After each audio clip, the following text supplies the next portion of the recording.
Hello, my name is Alana Rathburn, and today I'll be doing a company overview of Archer Daniels Midland, or for short, ADM. So in this presentation, I will be going over culture, strategic fit, as well as the SWOT analysis. So jumping into our SWOT analysis, some of the strengths of ADM is that first, being a large agribusiness within the market, they have very strong buyer power as well as a diverse geographic presence.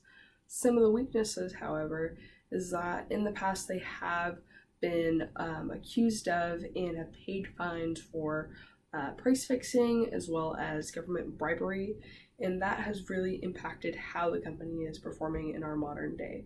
And has even resulted in low employee morale.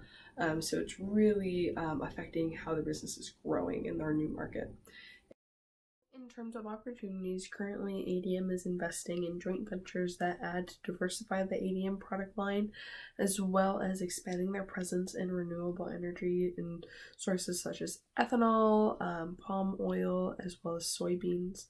And so those are some of the things that they're looking to expand on within their market. In terms of threats, one of the biggest threats would first be new entrants into the market. So as new people come in, prices for certain products do lower, which then, as a result, lower the margin for bigger businesses. Another big threat is the increase of import and export taxes. So if businesses have to fork on extra tariff tax for their loads, we as consumers are then going to have to pay more to eat our normal products.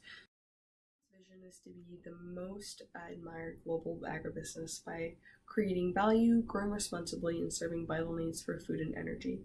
ADM takes on more of a top-down approach, so when they're discussing major issues, it's primarily between the board and the CEO, and then it's passed on from departments and then to lower employees. By segmenting employees by different departments, ADM is able to create teams that work together to serve the different needs within their regional areas. In terms of fit in regards to the company's strategy, ADM's strategy is to expand their presence in the agribusiness by investing in smaller businesses but sell similar products.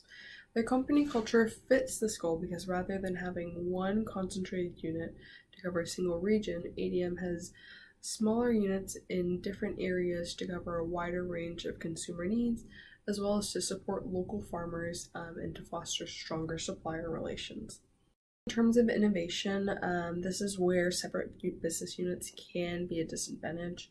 Personally, I feel that this method does inhibit innovation just because when large corporations have a big cluster of business units, they tend to create cutthroat competition between each business unit, and the overall communication flow is affected between the units, and there's a lack of collaboration and teamwork, and innovation can't be created because employees are too focused on competing against each other.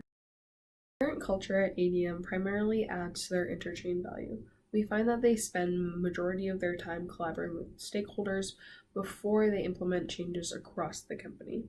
ADM is also very profit-driven and profit-dependent, so before making a business venture, they base the amount of revenue that they are able to generate in the area before they look at what type of impacts they will have within that region. Some of the challenges that ADM will experience in creating their competitive advantage is moving away from their non-adaptive past culture. So when you have an organization as big as ADM, it's pretty challenging to push a company that's been performing well within their industry to that next better level.